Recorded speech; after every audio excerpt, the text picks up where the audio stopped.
Okay, well, we are special today, Blade Gang. This old sword here presenting yet another Wee knife. And this has an interesting backstory behind it. It's by a young maker, only 22 years old. His name is Kellen, K-E-L-L-E-N, Bogardus. And although that is sort of a foreign-sounding name, many of us living here have foreign-sounding names, he is from Massachusetts. And a little bit of a backstory from the Wee Knife Company designers' bios.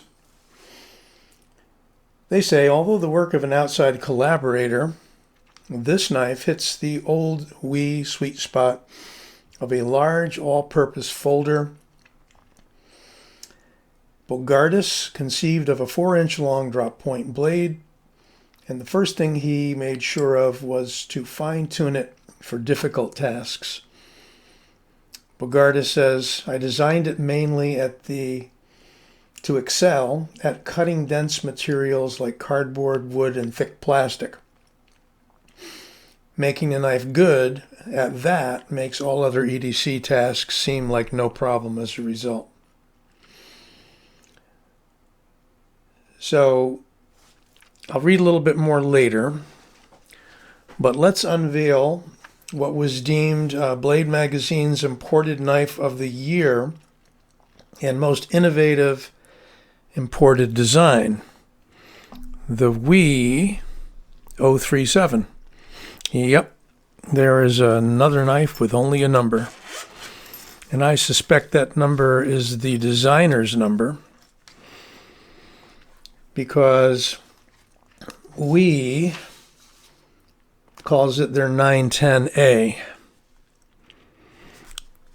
So in typical fashion, here's a beautiful microfiber cloth. Knife had come in a plastic bag with all the usual, couple of decals, and what have you. So, without further ado, here we have the Wee 037 Model 910A. Yeah, I know, they're all numbers, right? Well, maybe eventually he'll give it a name. So, what makes it unusual? First of all, look carefully at the show side. No screws. And yet, nope, it is not integral.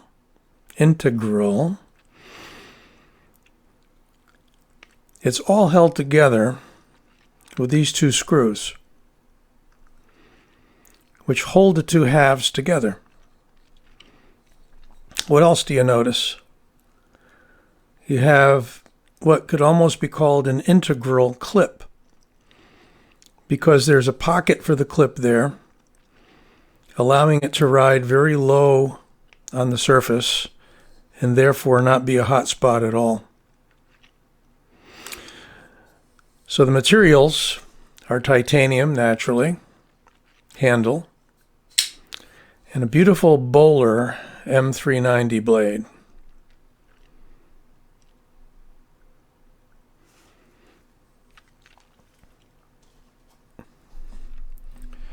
And let me give you some specs, courtesy of Blade HQ. Overall length, 9 inches. Blade length, 4.07. Cutting edge, 3.5, courtesy of the large choil. Blade thickness, 0.14 inches. Blade material, Bowler M390. Rockwell hardness, 59 to 61.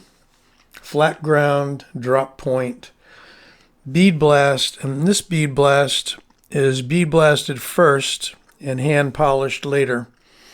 And I got that information on other such Wee knives through the courtesy of Zelric from Todd Knife and Tool.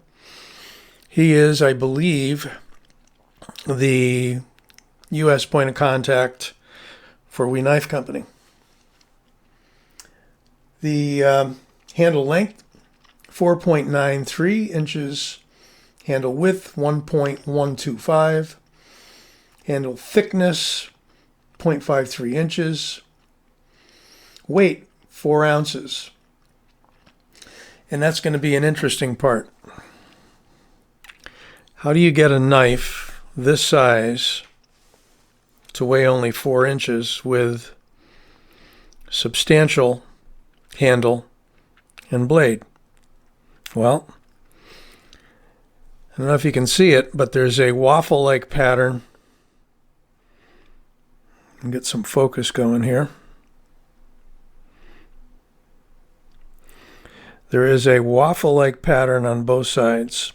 It's extensively milled out on the interior of those handles. Plus, you got pretty much an open back. And the material is titanium, which is lighter by its own nature.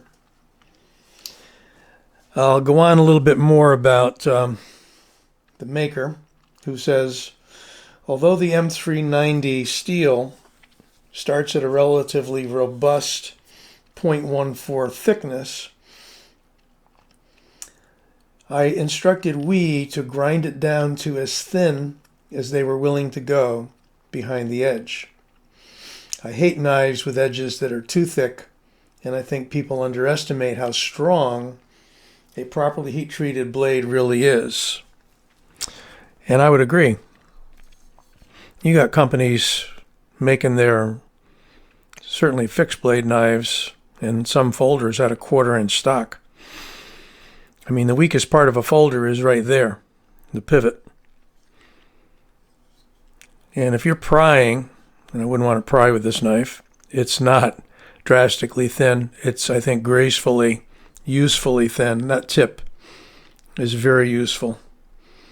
And that edge is crazy sharp.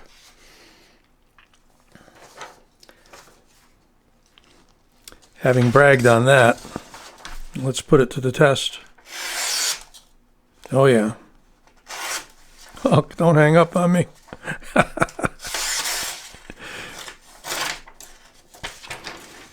All right, we're going to do it yet. Trust me, it's sharp.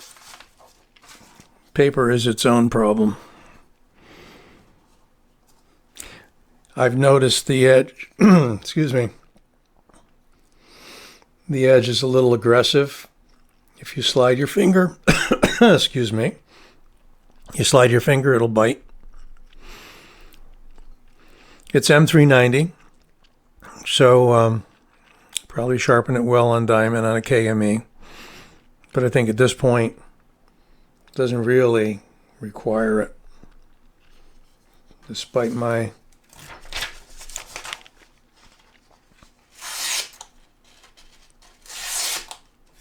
that's a little better. You got to put a little bit of tension on the paper. I know there are guys that'll sharpen knives where they will actually shave part of a hair. Mr. Neves is extremely good at that. Shout out to Jared. So, it's the most innovative import knife of 2019. Premium materials. It is not a design that jumps out at you as being different, but it's light, it's useful. Between the thumb ramp on the back and the choil, you can get right up on that knife and lock in. It's pretty amazing. We have a nice little design pattern here. It's a little bit roughened. Got some milled in lines there. We've got a short thumb ramp here with jimping, and it holds very well.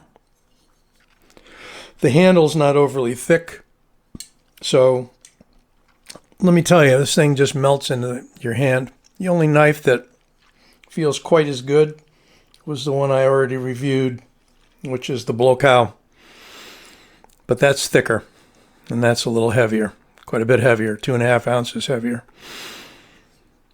So we've got a flipper that's somewhat understated. I mean, it does stick up there. It's not just a nub. The action, incredible. And drop shutting.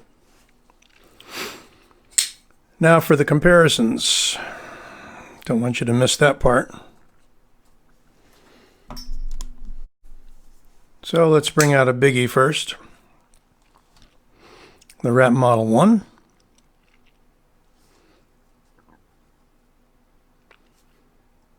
Pivot to pivot. The blade is eclipsed by the 037. Handles, however, are equal. And the griptilian.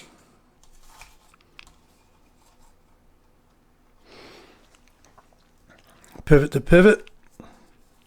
Got about a good inch longer, it would seem, blade from the pivot on the 037.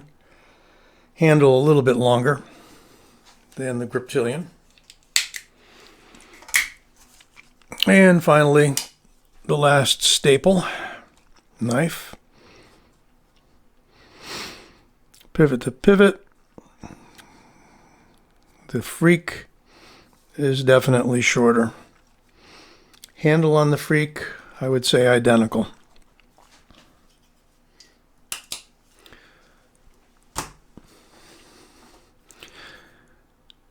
I usually forget at least one or two things. I'm trying not to.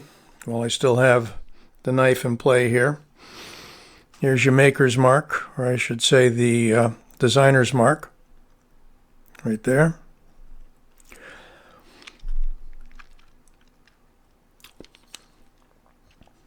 Just says BK. Nice wee logo on the pivot side. And, you know, it's not a blade shape that people are going to say, ooh, ah, wow, about. But did he achieve his goal of it being useful and sharp? Flat ground, high flat grind, and sleek? Absolutely. And you don't see too many knives that have this feature, although I'm sure there are others. So if you are interested in a clean show side to a knife, that's definitely it. These are available out on White Mountain Knives, Blade HQ, and just about everywhere else. They're not in hot demand, but if you wanted a high quality knife with great materials and a useful design, the 037 Wii is definitely it. Hope you like this. Subscribe and have a great day. This Old Sword signing out. Told you I forget things. I'm adding this on. Perhaps you can see, if we can catch a focus here,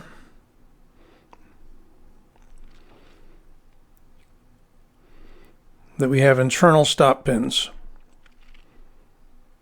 in a milled recess of the handle. And we have bearings.